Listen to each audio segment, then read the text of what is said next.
नमस्कार दोस्तों, मैं राकेश यादव राकेश डस्ट टुकराउन में आपका स्वागत करता हूं। आज का हमारा टेंस है पास्ट परफेक्ट कंटिन्यूअस टेंस। इसके पहले मैंने आपको पास्ट परफेक्ट टेंस की सारी वीडियो बता चुका हूं। ये टेंस है interrogative sentence. Past perfect continuous tense का इंट्रोगेटिव सेंटेंस आप लोगों को बताया गया है कि इसका जो पहचान होता है रहा था, रही थी, रहे थे, है ना, इत्यादि शब्द आते हैं। और वाक्यों के अंत में रहा था, रही थी के साथ साथ इसमें समय का ज्ञान भी रहता है। पिछले वीडियो में आप लोगों को पढ़ाया गया था नकारात्मकता और सिंपल सेंटेंस दोनों के बारे में। यदि वाक्य सकारात्मक हो और नकारात्मक दोनों होता है तो दोनों के बारे में मैंने आपको बताया था। एक बार मैं फिर से बता दे रहा हूँ। इसका जो पहचान होता है पास्ट परफेक्ट कंटिन्यूअस टेंस का, वो रहा था, रही थी, रहे थे, रहा था, रही थी, रहे थे इत्यादि शब्द आता है। और वाक्यों के अंत में इसके साथ साथ सहायक जो सिंस और फार का भी प्रयोग होता है, अर्थात समय का ज्ञान भी इसमें रहता है। ठीक ना। यदि वाक्य सिंपल बिल्कुल रहता है तो हम लोग क्या करते हैं, पहले सब्जेक्ट लिख देते थे, उसके बाद सहायक क्रिया हैड बीन, मेन वर्ब की फर्स्ट फॉर्म में आईएनजी, ऑब्जेक्ट अदर और सिंस फार, है ना। अगर वाक्य नकारात्मक था तो सहायक क्रिया जो हैड बीन है तो बीच में हम हैड नॉट बीन लगाकर बताए थे। ठीक ना। लेकिन आज वाक्य कैसा है, आज वाक्य इंट्रोगेटिव सेंटेंस है। इसी टेंस का पास्ट परफेक्ट कंटिन्यूअस टेंस का वाक्यों के अंत में रहा था, रही थी, रहे थे तो आएगा, है ना। लेकिन वाक्य क्या से प्रारंभ होगा, फर्स्ट टाइप, देखिए यहाँ पे लिखा है फर्स्ट टाइप इंट्रोगेटिव सेंटेंस। वाक्य क्या से प्रारंभ होगा, वाक्यों के अंत में रहा था, रही थी भी है, देख रहे हैं आप लोग, रही थी, रहा था, है ना, और एक क्या से प्रारंभ है। तो इसका मतलब क्या है। और देखिए एक चीज और है, इसमें समय का ज्ञान भी दिया है। देखिए समय का ज्ञान है कि नहीं है, समय भी दिया है। तो अगर खाली रहा था, रही थी आएगा तो पास्ट कंटिन्यूअस टेंस हो जाएगा। लेकिन रहा था, रही थी के साथ साथ भूतकाल में यदि कार्य जारी भी है और एक समय से जारी है, एक समय से जारी था, भूतकाल में कार्य एक समय से जारी था, तो वह हो जाएगा पास्ट परफेक्ट कंटिन्यूअस टेंस। और इसकी सहायक क्रिया क्या होती है, हैड बीन। सहायक क्रिया क्या होती है, हैड बीन। ठीक ना। अब देखिए ये इंट्रोगेटिव है, वो भी फर्स्ट टाइप, तो क्या से प्रारंभ होगा, तो वाक्य कैसे प्रारंभ होगा, क्या से प्रारंभ होगा। ठीक ना। और इसका जब अनुवाद करेंगे तो जब भी वाक्य क्या से प्रारंभ होगा तो मैं बार बार आपको बताता हूं कि हमको क्या की अंग्रेजी नहीं लिखना है, हमको उस टेंस की सहायक क्रिया लिख देना है। क्या से प्रारंभ है तो हम सहायक क्रिया हैड लिख दिए। अब देखिए थोड़ा सा ये अलग टाइप का वाक्य है, इसको थोड़ा ध्यान से समझना पड़ेगा, क्योंकि सहायक क्रिया हैड बीन इसकी है तो इसमें थोड़ा सा जब आप सब्जेक्ट लगाएंगे तो इंट्रोगेटिव कर देंगे तो सहायक क्रिया पहले लग जाएगी, तो थोड़ा सा सब्जेक्ट बीच में आ जाएगा। तो जब भी क्या से प्रारंभ होने वाला वाक्य पास्ट परफेक्ट कंटिन्यूअस टेंस में आएगा तो हम लोग बनाएंगे कैसे, फार्मूला को ध्यान से समझिएगा। सबसे पहले चूंकि आपको पता है ये सहायक क्रिया इसकी हैड बीन है, सहायक क्रिया हैड बीन, इतना क्लियर है। तो हम जब क्या से प्रारंभ होगा तो पहले हैड लिखेंगे, उसके बाद बीच में सब्जेक्ट लिखेंगे।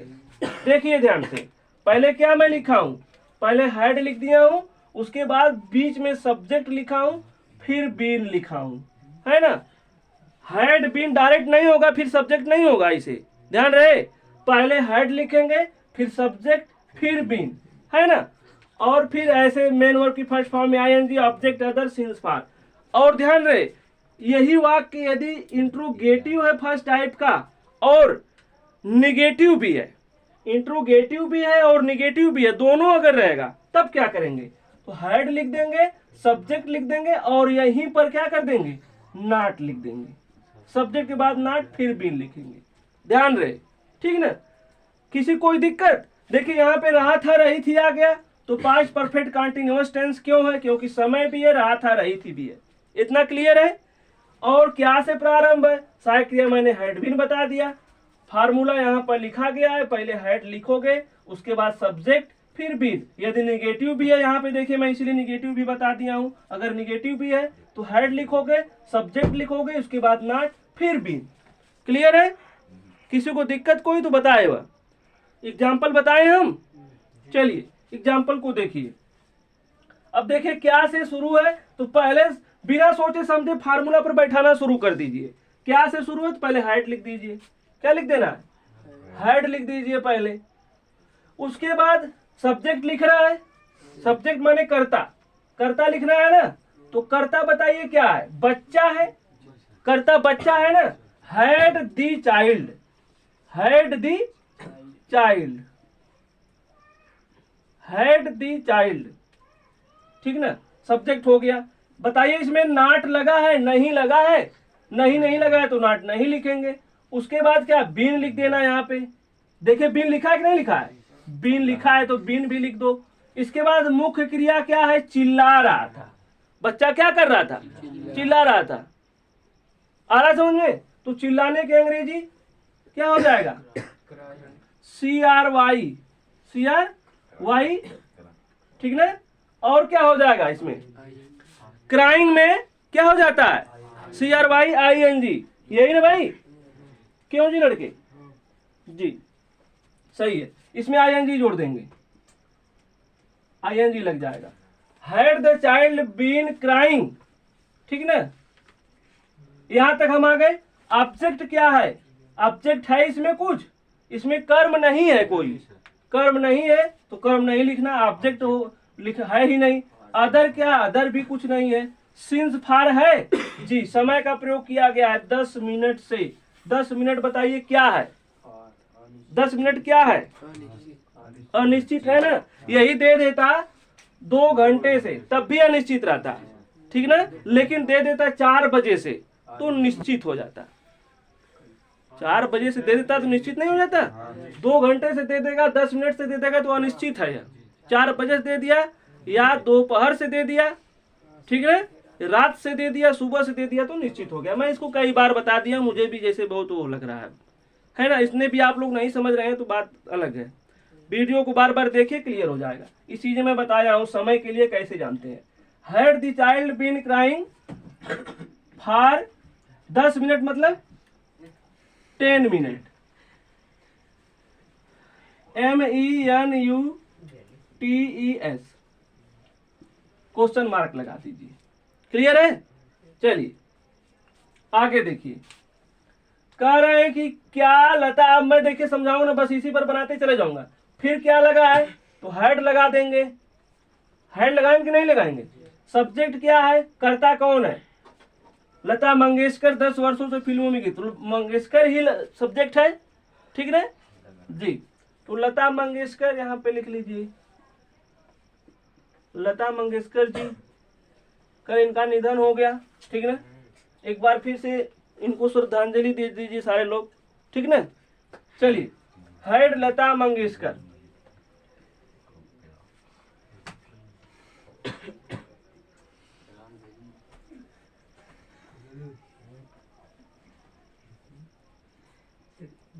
हैड लता मंगेशकर, ठीक ना। अब बताइए, सब्जेक्ट मैंने लिख लिया, उसके बाद फिर क्या लिखना है? बीन। क्यों भाई? इसके बाद बीन लिखना है ना, बात ना करो। हैड लता मंगेशकर बीन, मुख्य क्रिया क्या है? गा रही थी। मुख्य क्रिया क्या है? इसमें सारी चीज देखो है, ध्यान से देखिए, इसमें सारी चीज है, इसमें है ना। तो सब्जेक्ट हो गया, हैड हो गया, इसके बाद मैंने बीन लिख दिया। मुख्य क्रिया है गाना, तो क्या हो जाएगा? सिंग हो गया, इसमें ING जोड़ दीजिए, सिंगिंग हो गया। यहाँ पे ING लगा है कि नहीं लगा? सिंगिंग हो गया। ऑब्जेक्ट क्या है? क्या कर रही थी? क्या गा रही थी? गीत गा रही थी। सिंगिंग सॉन्ग, सिंगिंग सॉन्ग्स, गीत को गा रही थी, ठीक ना। कहाँ गा रही थी? अब देखिए, अदर भी है इसमें, इसमें सारी चीज आपको मिलेगी, है ना। कहाँ गए थे? फिल्मों में, ठीक ना। ऑब्जेक्ट इसको मानिए या अदर मान लीजिए। In the FIL, in the films. अभी कुछ और बच रहा है, 10 वर्षों से, ठीक ना भाई। फिल्मों में गीत गा रही थी, हो गया 10 वर्षों से। तो क्या है बताओ? 10 वर्षों से अनिश्चित है, यही दे देता 1990 से, है ना, तब निश्चित हो जाता। सन का नाम दे देता, निश्चित हो जाता। खाली अंक दिया है 10 वर्षों से, बार बार मैं कहता हूं अंक देगा तो अनिश्चित है, तो हो जाएगा for 10 YEARS for 10 years. Clear है? क्यों भाई क्लियर है? चलिए फिर क्या से शुरू है, तुरंत बिना सोचे समझे हेड लगा दो आंख मूंद कर। सब्जेक्ट क्या वह है, रहा था यानी कोई लड़का ही है, ही हो जाएगा। हैड ही बीन, मैंने सब्जेक्ट हेड लिख दिया, सब्जेक्ट लिख दिया ही, उसके बाद बीन। यहां तक मैं आ गया कि नहीं आ गया? मुख्य क्रिया इसकी क्या है? प्रतीक्षा करना। मुख्य क्रिया प्रतीक्षा करना, तो प्रतीक्षा करने का वेट क्या हो भाई? वेटिंग। आईएनजी जोड़ना है कि नहीं जोड़ना है? आईएनजी जोड़ दोगे। Had he been waiting, object क्या है? किसकी प्रतीक्षा कर रहा था? तुम्हारी। Had he been waiting you, है ना? यू लिख दोगे। ऑब्जेक्ट इसमें है यू, ये तुम्हारी जो है ऑब्जेक्ट है, तो यहां यू लिख देंगे। उसके बाद क्या बच रहा है? अदर। अदर है, कुछ ऐसा विशेष नहीं है, बस 4 बजे से। ये भी क्या है? निश्चित है, 4 बजे से निश्चित है ना, समय दिया है। Had he been waiting for you SINC since 4 o'clock CLOCK।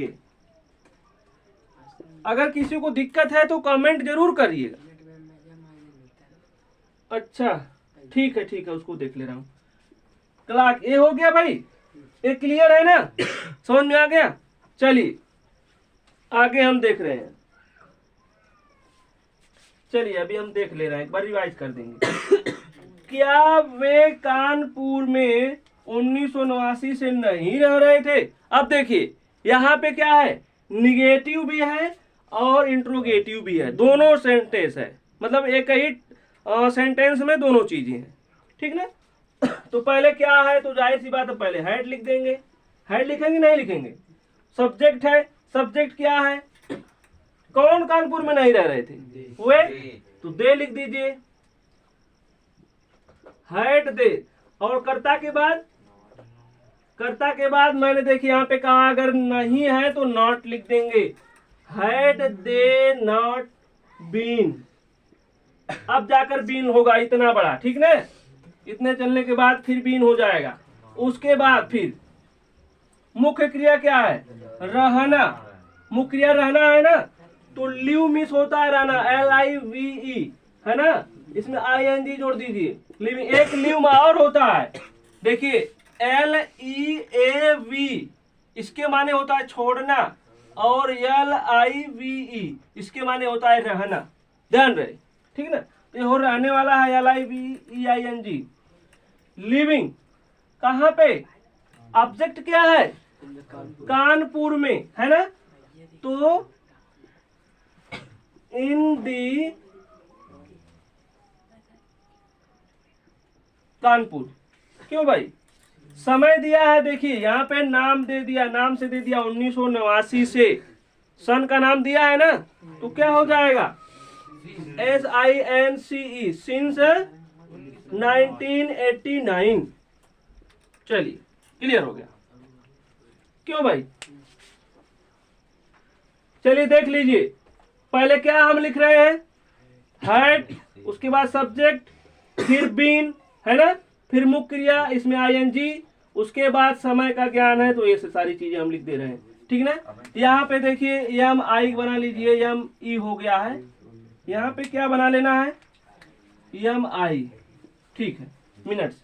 उस तरह से फिर इसमें भी देखिए हैड, फिर सब्जेक्ट, फिर बीन, फिर मुख्य क्रिया फर्स्ट फॉर्म में ING, कर्म, है ना? फिर अदर, फिर ऐसे जो है समय का ज्ञान, उसी तरह सब में है। अगर फिर भी आपको कोई दिक्कत है तो आप कमेंट के माध्यम से मुझे बताइएगा, ठीक ना? चलिए मैं इसी क्रम में फर्स्ट टाइप है, सेकेंड टाइप को भी आपको बता दे रहा हूं कि अगर सेकेंड टाइप का वाक्य है तो उसको कैसे करेंगे, ठीक ना? तो आप इसको स्क्रीनशॉट ले लीजिए, मैं उसको भी अभी करवा दे रहा हूं, ठीक ना? चलिए चलिए शांत रहिए।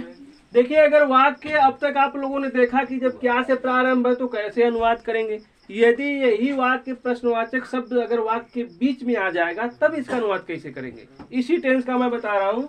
देखिए यहाँ पे दिया था कौन सा बीच में आया है या क्या बीच में है। अब तक आप लोगों ने देखा क्या पहले था, तो अनुवाद जो है इस फार्मूला पर हम लोग किए, ठीक ना। यदि यही प्रश्नवाचक शब्द पहले ना आकर के बीच में आ गया तब इसका अनुवाद कैसे करेंगे, इसको देख लेते हैं, ठीक ना। इसके पहले आप लोगों को कई टेंस में बता चुका हूँ जिसमें प्रश्नवाचक शब्द बीच में आता था तो कैसे अनुवाद करते थे।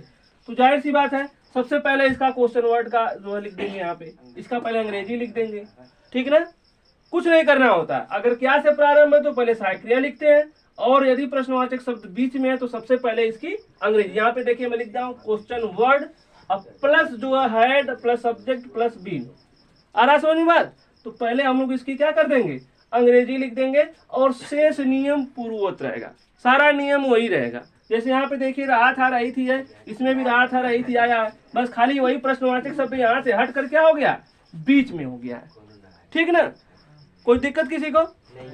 इसका अनुवाद चलिए बना लेते हैं। कौन सा आया है तो पहले इसकी अंग्रेजी लिख दीजिए। कौन सी अंग्रेजी क्या होता है बताइए भाई। व्हिच,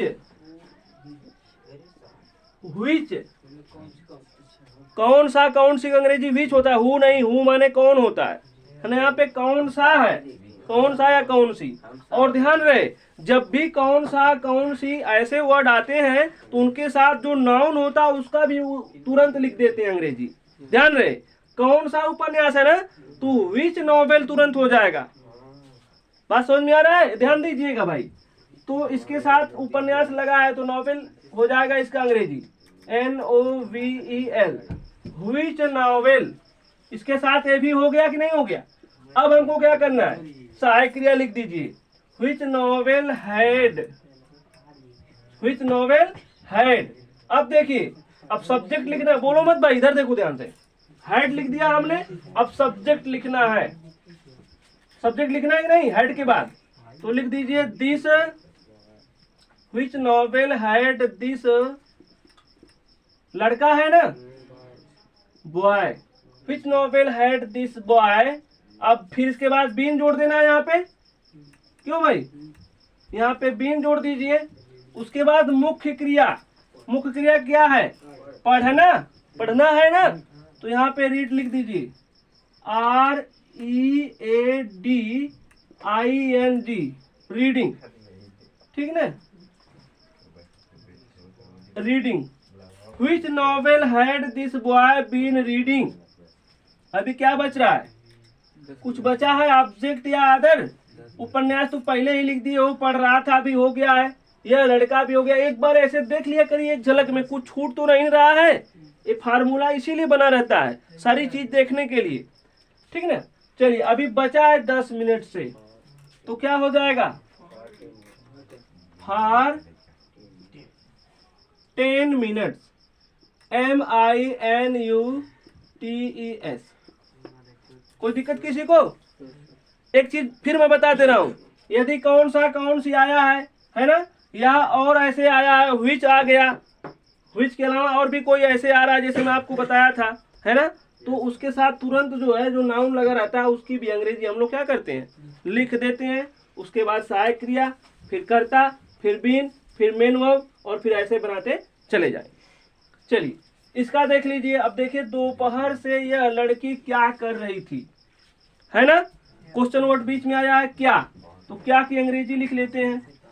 अब देखो यहाँ पे क्या की अंग्रेजी क्या होगा, व्हाट लिख सकते हैं, व्हाट, फिर सहायक क्रिया हैड, व्हाट हैड, ध्यान से देखो भाई, व्हाट हैड, फिर सब्जेक्ट है ना, सब्जेक्ट क्या है इसमें बताओ तुम, बोलो जी लड़के, यह लड़की, this girl, what had this girl, है ना। करने की अंग्रेजी क्या होगा, doing, what had this girl doing, कर रही थी। अच्छा बीन छूट गया भाई, बहुत अच्छे। सब्जेक्ट के बाद बीन लिख दीजिए यहाँ पे। अब जाके लिखिए डू, डू माने करना, इसमें ING जोड़ दीजिए। What had this girl been doing, उसके बाद समय है दोपहर से, SINCE सिंस नून। कोई दिक्कत किसी को?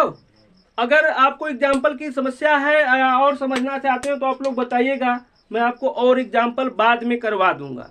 अभी रूल पर इतना बैठाने का प्रयास करिए, ठीक ना। चलिए तो वीडियो को समाप्त करते हैं। आप लोग लाइक और शेयर जरूर करिए। जय हिंद, जय भारत।